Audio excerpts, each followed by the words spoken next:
তিন দফা দাবির ভিত্তিতে মঙ্গলবার সিপিআইএম খোয়াই মহকুমা কমিটির উদ্যোগে খোয়াই মহকুমার শাসকের নিকট ডেপুটেশন প্রদান করা হয়।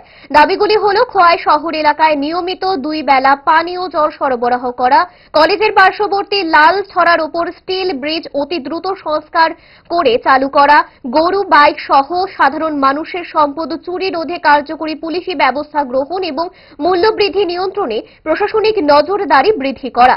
এদিনে ডেপুটেশন প্রদানকালে উপস্থিত ছিলেন সিপিআইএম খোয়াই মহকুমা সম্পাদক তথা বিধায়ক নির্মল বিশ্বাস, ডিওয়াইএফআই রাজ্য সভাপতি পলাশ ভৌমিক, কৃষক সভার নেতৃত্ব মনোজ দাস সহ অন্যান্যরা। পরবর্তী সময় সংবাদ মাধ্যমের সামনে ডেপুটেশনের প্রাসঙ্গিকতা নিয়ে মহকুমা সম্পাদক তথা বিধায়ক নির্মল বিশ্বাস বিস্তারিত তুলে ধরেন। নিয়মিত সেখানে পানীয় জল সরবরাহ করা। দ্বিতীয়ত, আমরা সেখানে দাবি জানাই আমাদের খোয়াই শহরে একটি গুরুত্বপূর্ণ রাস্তা আমাদের দশরথ দেব মেমোরিয়াল কলেজের পার্শ্ববর্তী লালছড়া এলাকায়, লালছড়ার উপর পূর্বতন বামফ্রন্ট সরকারের সময়ে একটি স্টিল ব্রিজ নির্মাণ করা হয়েছিল।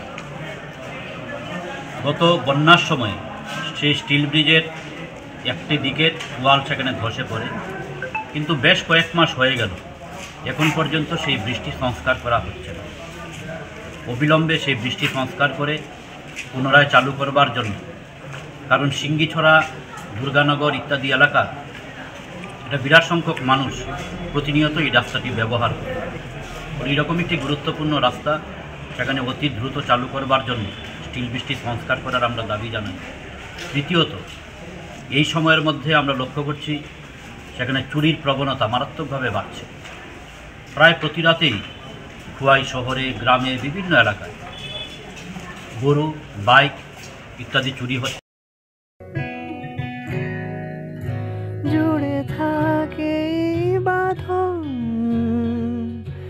আপনার চেয়েও আপন, জুড়ে থাকে বাঁধন আপনার চেয়েও আপন, আপনার চেয়েও আপন। স্বর্ণ কমল